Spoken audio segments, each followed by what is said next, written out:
A lot of the dialogue about Israel, especially in the last 6 months, has not been the lived experience, but has been accusations and responses to those accusations.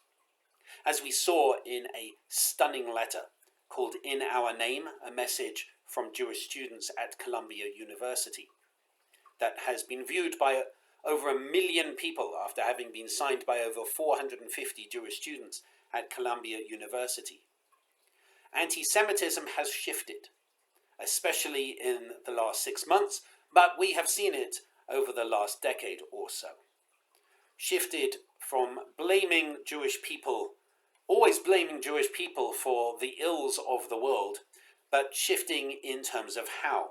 So as this letter says, in Iran and in the Arab world, Jews were ethnically cleansed for presumed ties to the Zionist entity. In Russia, there was state-sponsored violence, and Jews were ultimately massacred for being capitalists.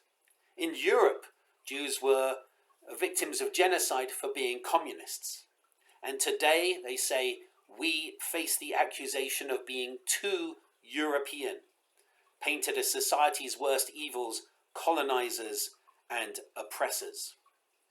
Jews are regularly now accused of colonizing brown people's land without any reference to the essence of Judaism.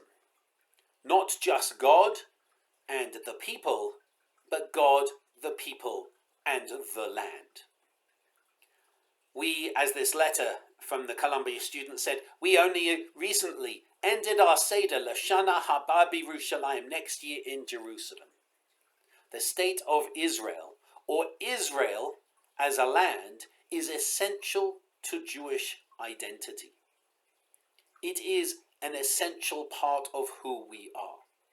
And disagreeing with the politics of the state of Israel is also an essential part of who we are. Not disagreeing for the sake of disagreeing, but being able to have dialogue, discourse, and protesting when things go wrong. That is an essential part of Jewish identity. But we have seen in recent months so many people seeking to invalidate the state of Israel, using Zionist as a slur suggesting this dehumanizing colonizer, white oppressor, which clearly is not what Zionist means. It means a return, a desire to return to the ancestral homeland. It means the Jewish people having a right to self-determination like every other people on earth. It's just that for 2,000 years we have been stateless. We've been the wandering Jew. That doesn't mean we need to be the wandering Jew in perpetuity.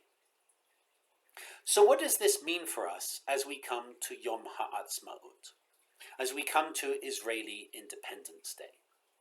There are many differing feelings about the state of Israel, and certainly about the Israel-Hamas war in our community.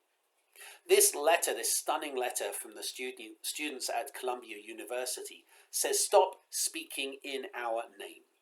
Stop saying what Jewish experience is. Stop telling us what Jews believe, what Jews say, what Jews do. Let us define that. I was part of a really fascinating conversation this week, a non-Jewish person saying this isn't anti-Semitism because, and they started talking about what anti-Semitism is and isn't. And I said to them, the very fact that you, a non-Jew, are trying to redefine anti-Semitism is an act of anti-Semitism. Just as the queer community is the one that can identify, and the only one that can identify what is something that is homophobic.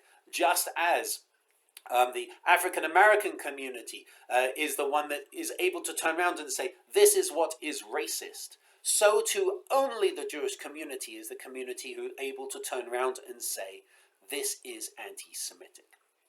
And there is a lot of anti-Semitism that has poured forth, especially on university campuses, even to the point of the leader of the encampment at Columbia saying Zionists don't deserve to live, and adding that they should be thankful that I'm not just going out and murdering Zionists. And yes, that person turned around afterwards and apologized, and then actually said that second statement, at least I wasn't going out murdering Zionists, as though that's okay. We are experiencing a very difficult time in the Jewish community, and we at Temple Beth Shalom are trying to hold our community with many diverse views together. We are aware how explosive this dialogue can become. And that's why the event in March, where we had 70, 80 people sitting calmly discussing and listening to each other, my presentation was so powerful and so important. The best way, I believe, for us to move forward is through the lived experience, through I statements, which is what we had in March. So for Yom Ha'atzmaut this year, for Israeli Independence Day, our event is called Israel in a Time of War. It's on Tuesday, this coming Tuesday, May the 14th, at 7 p.m. That's a new time, a slightly changed time, in the sanctuary. And it's for members of our community only, as well as specifically invited guests. And we're going to be having two expressions of lived experience, impressions from recent visitors to Israel. And they're going to share how it is in Israel at the moment. And that for us is going to be our way of acknowledging the difficulty, the challenge of this time. And to try to model a new form of dialogue, our lived experience, to keep that going.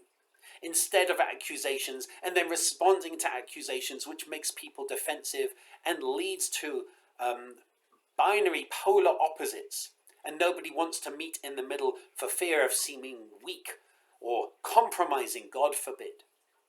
For us, this has to be about what are we going through. And that's why the prayers and poems